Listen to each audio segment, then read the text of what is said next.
नमस्ते students, this is Rajni Arora and welcome to Level Up Academy. तो आज हम क्या करने वाले हैं? आज हम क्लास 6 की ज्योग्राफी का 5th चैप्टर देखने वाले हैं और चैप्टर का नाम क्या है? Major domains of the earth. चलिए स्टार्ट करते हैं चैप्टर को।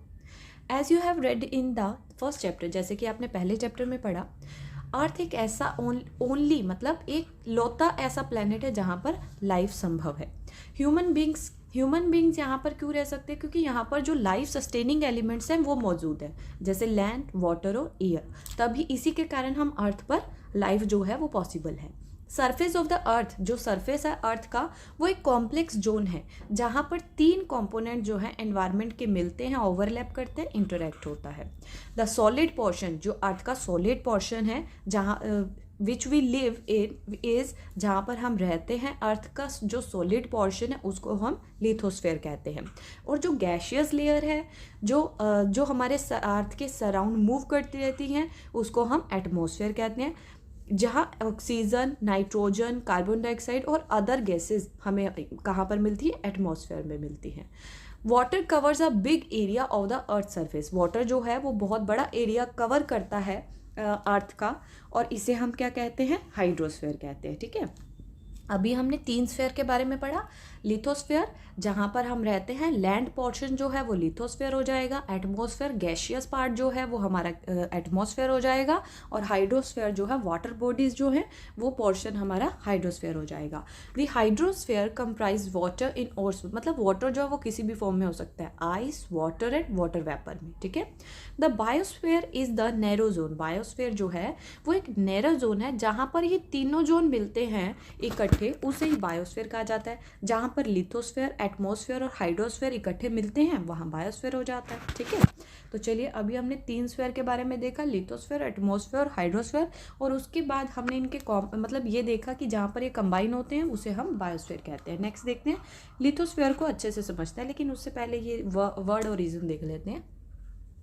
इन द ग्रीक लैंग्वेज में लिथोस का मतलब होता है स्टोन, एटमोस का मतलब होता है वेपर, हुडर्स का मतलब होता है वाटर एंड बायोस का मतलब होता है लाइफ। ठीक है, तो ये चीज़ें आपको याद इसलिए रखनी है क्योंकि इस चैप्टर में ये वर्ड्स यूज होंगे, उनका मीनिंग आपको पता होना चाहिए। चलिए, lithosphere, the solid portion of the earth is called lithosphere. जो सॉलिड पोर्शन होता है अर्थ का उसे हम लिथोस्फेयर कहते हैं। ये किससे बना होता है? ये चट्टानों से बना होता है। ठीक है, रॉक से। ठीक है, आगे देखिए, the thin layer of the soil that contains, मतलब इसके अंदर जो लेयर होती है, जो सॉइल की लेयर्स होती है जिसके अंदर न्यूट्रिएंट एलिमेंट्स होते हैं जो कि लाइफ के लिए बहुत ज़्यादा ज़रूरी होते हैं, वो हमें कहाँ मिलते हैं? लिथोस्फेयर में मिलते हैं। ठीक है, there are 2 main division of the earth surface. Earth surface के 2 मेन डिवीजन होते हैं, मतलब लिथोस्फेयर के 2 मेन डिवीजन कौन से होते हैं? कॉन्टिनेंट्स और ओशन बेसिन। अब ये क्या है देखते हैं ज़रा। The large land masses are known as continent. जो लैंड मास है, जो ज़मीन है, उसको हम क्या बोलेंगे? कॉन्टिनेंट्स बोलेंगे। ह्यूज वाटर बॉडीज, और जो वाटर बॉडीज हैं उसे हम क्या बोलेंगे? ओशन बेसिन बोलेंगे। आगे इसको हम समझेंगे। चलिए आगे देखते हैं। All the oceans of the world are connected with one another. जो ओशंस हैं वर्ल्ड में, जितने भी ओशंस हैं वो सब एक दूसरे से क्या है? कनेक्टेड है। ठीक है, आगे मैप भी दिखाऊंगी, वहाँ देखिएगा। The level of sea water remains the same everywhere. देखिए, जो सी वाटर है उसका लेवल जो है वो हर जगह पर समान होता है।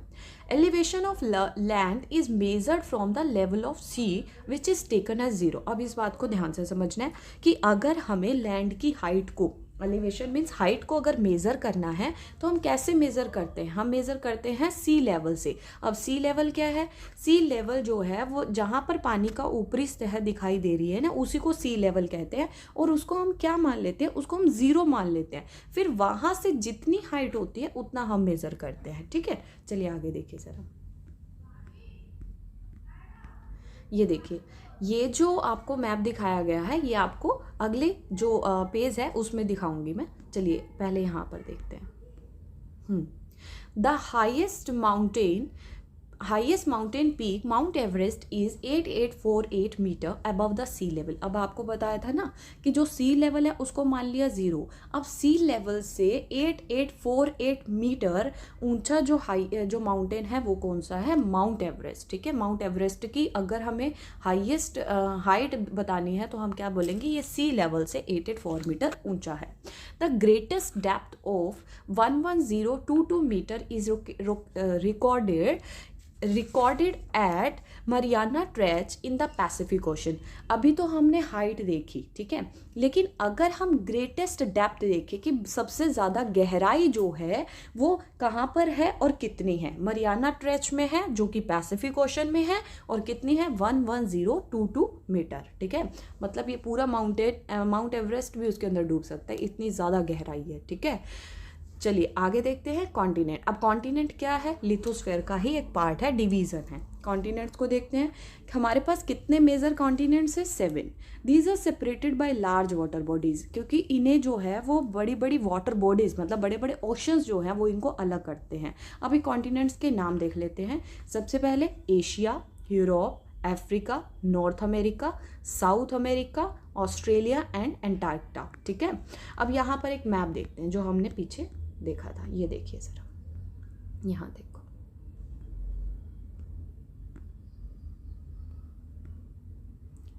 ये देखिए। यहाँ पर सबसे पहले एशिया, ठीक है, Europe, Africa, north America, South America, Australia. ठीक है, अब यहाँ नीचे आपको यहाँ पर दिखाई दे रहा है एंटार्क्टिका। ठीक है, तो चलिए 7 मेजर हमें कॉन्टिनेंट्स का पता चल गया है। अब आगे देखते हैं ज़रा। कॉन्टिनेंट्स हमने देख लिया, एक एक कॉन्टिनेंट्स को हम ध्यान से पढ़ेंगे। ठीक है, Asia. Asia is the largest continent. सबसे लार्जेस्ट कॉन्टिनेंट अगर हम बोले तो वो एशिया है। ठीक है, सबसे बड़ा। It covers about 1/3 of the total land area of the अर्थ। पूरे लैंड का 1/3 पार्ट कवर करता है Asia. Continent lies in the eastern hemisphere, और कहाँ पर है? ईस्ट में है, ईस्टर्न हेमिस्फीयर कहा जाता है इसको। Tropic of Cancer passes through this, और जो ट्रॉपिक ऑफ कैंसर है वो यहाँ एशिया से ही पास होता है। Asia is separated from Europe by a Ural mountain on the west. देखो, अब यहाँ क्या है? एशिया और यूरोप के बीच में एक माउंटेन रेंज है, ठीक है, जो इसको सेपरेट करती है, यूरोप और एशिया को। तो उसी को क्या कहा गया है? यूरल माउंटेन्स कहा गया है। ठीक है, on the west. The combined land mass of the Europe and Asia is called Eurasia. अब देखो, जो लैंड मास यूरोप और एशिया को कंबाइन करता है, मतलब उनका जो बीच का जो पार्ट है जो यूरोप में भी है और एशिया में, उसको यूरेशिया कहा जाता है। ठीक है, तो मतलब जो दो कॉन्टिनेंट्स है यूरोप और एशिया, इन दोनों को एक माउंटेन रेंज जो है वो सेपरेट करती है, उसे यूरल माउंटेन कहा जाता है। और जो लैंड मास यूरोप और एशिया का कंबाइंड लैंड मास है उसे हम यूरेशिया कहते हैं। ठीक है, चलिए नेक्स्ट है Europe. Europe is much smaller than Asia. Europe जो है वो एशिया से छोटा है, काफ़ी छोटा है। The continent lies on the west, और ये यूरोप है कहाँ पे? एशिया के वेस्ट में है। ठीक है, the Arctic circle passes through it. Arctic circle जो है वो यूरोप कॉन्टिनेंट से ही पास होता है। It is bound by water bodies on 3 sides. तीनों साइड्स पर, 3 साइड्स पर यूरोप की क्या है? वाटर बॉडीज है। ठीक है, नेक्स्ट देखिए Africa. Africa is the second largest continent after Asia. सबसे पहले बड़ा लार्जेस्ट जो है वो एशिया है, उसके बाद अफ्रीका है। जो इक्वेटर है 0 डिग्री लैटिट्यूड, वो कहाँ से पास होता है? इसके मिडल, इसे मिडल में अफ्रीका कॉन्टिनेंट के मिडल से पास क्रॉस करता है इक्वेटर। ठीक है, a large part of Africa lies in the, जो लार्ज पार्ट है अफ्रीका का वो कहाँ पर है? नॉर्थ हेमिस्फीयर में है। ठीक है, नॉर्थ पता है ना आपको, नॉर्थ हेमिस्फीयर में है। यहाँ this is the only continent through which the Tropic of Cancer, the equator and Tropic of Capricorn passes. अगर आपसे पूछा जाए कि ऐसा कौन सा कॉन्टिनेंट है जहाँ से इक्वेटर, ट्रॉपिक ऑफ कैंसर और ट्रॉपिक ऑफ कैप्रिकॉर्न तीनों पास होते हैं, तो वो क्या होगा? अफ्रीका होगा। The Sahara desert, the world's largest hot desert, is located in Africa. Africa में क्या क्या है? सहारा डेजर्ट भी मिलेगा। Continent is bound on all sides by ocean and seas. अगर हम बात करें कि ये कॉन्टिनेंट जो है चारों तरफ से किससे घिरा हुआ है, तो ओशन और सी से घिरा हुआ है, ठीक है। You will notice that the world's longest river the Nile flows through Africa. अब देखो सहारा डेजर्ट भी आपको अफ्रीका में मिलेगा, लॉन्गेस्ट रिवर भी नाइल भी आपको अफ्रीका में मिलेगी, ठीक है। Notice where the equator and the Tropic of Cancer, Tropic of Capricorn pass in the map of Africa, ठीक है। तो आपको ये चीज़ें पता चल गई, देखो कितनी सारी चीज़ें याद रखने वाली है इसमें। इक्वेटर यहाँ से पास हो रहा है, ट्रॉपिक ऑफ कैंसर यहाँ से पास होता है, ट्रॉपिक ऑफ कैप्रिकॉर्न पास होता है, सहारा डेजर्ट जो है वो यहाँ पे है, लॉन्गेस्ट रिवर यहाँ से पास होती है, ठीक है, नाइल। नेक्स्ट है नॉर्थ अमेरिका, अगला कॉन्टिनेंट है हमारा नॉर्थ अमेरिका। नॉर्थ अमेरिका जो है वो थर्ड लार्जेस्ट कॉन्टिनेंट है, सबसे पहले एशिया, फिर अफ्रीका और फिर नॉर्थ अमेरिका, ठीक है। It is linked to South America, South America से लिंक्ड है by a very narrow strip of land called the isthmus, ठीक है। अब देखो जरा इस्थमस जो है, इस्थमस क्या है, इस्थमस ऑफ पनामा।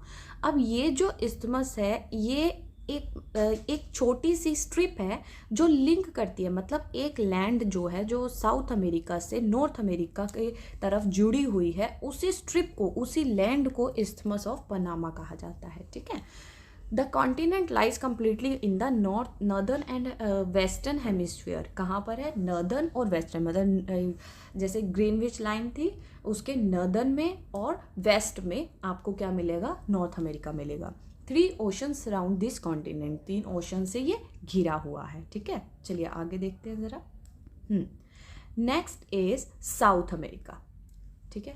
देखिए इस्थमस अभी बताया था ना,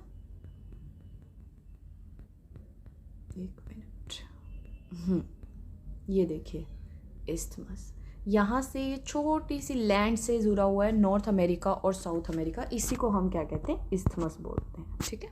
चलिए नेक्स्ट इज जस्ट वेट, हाँ, साउथ अमेरिका।